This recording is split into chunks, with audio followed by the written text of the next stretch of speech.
Perhaps the free kick lit his fuse. There were Liverpool, 10 yards from goal, with barely 90 seconds on the clock.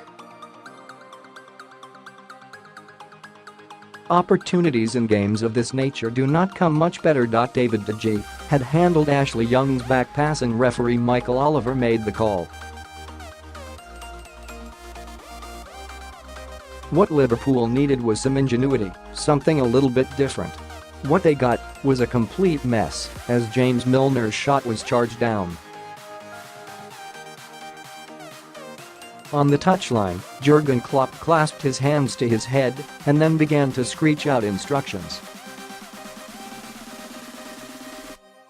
There is no surprise about Liverpool's manager being animated, but there was something different about him at Old Trafford, something manic. The stakes in a single 90 minutes had never been higher than against Manchester United, and there was no disguising Klopp's heightened emotional state. With every stray ball, every missed tackle, he looked like a human Catherine wheel, all waving arms and sparks. Few Liverpool players escaped his wrath. Daniel Sturridge, within 2 minutes of replacing Roberto Firmino, received a volley for failing to follow Chris Smalling as he brought the ball out of defense, ditto Mohamed Salah for not tracking back with the intensity Klopp demanded. You could keep going, Gini Wijnaldum, Fabinho, Joel Matip, Sadio Mane. Even through the Den United supporters created in the second period, all of them would have known exactly what Klopp was bellowing. The most revealing exchanges, however, were reserved for Xherdan Shaqiri and Jordan Henderson. The Swiss midfielder seemed to receive a rollicking before he even went on. Such was Klopp's concern that the Maverick would not listen to orders. Then there was Henderson.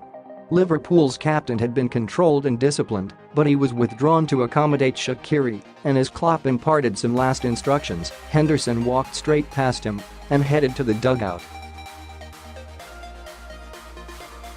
It was the last thing Klopp wanted. He beckoned a startled Henderson back and told him, "You didn't shake my hand." The England international did not want to get in the way as Klopp was giving Shaqiri a talking to, but it was not what the German wanted to see. But, then again, little pleased Klopp. Liverpool may have returned to the top of the table and are now in control of their destiny, yet to see him at the final whistle, you got a sense of how he felt. It is not wrong to suggest this was his team's most disappointing Premier League performance this year. Once again, the television cameras captured his feeling as he told Ole Gunnar Solskjaer, with a dismissive shake of the head, the game was effing S. Asked about his mood afterwards, Klopp said, "Animated. I learned a new word. Excited. I look like that, sorry. It was a game where the mood dropped. It wasn't like we put them under pressure with one ball after another into the box, you saw them passing it around the boys constantly. This game was a fight, but a different one from what we expected, and we didn't adapt like we should have. It was not brilliant, but we lose here more often than we draw. It feels like we should have won, but it was the same against Bayern when they came and defended with all they had." Something changed in the world of football, everyone adapted to it, and we have to make sure we adapt. Something changed on the touchline too. Yes, Klopp lost it at the final whistle with referee Kevin Friend after the draw at West Ham earlier this month.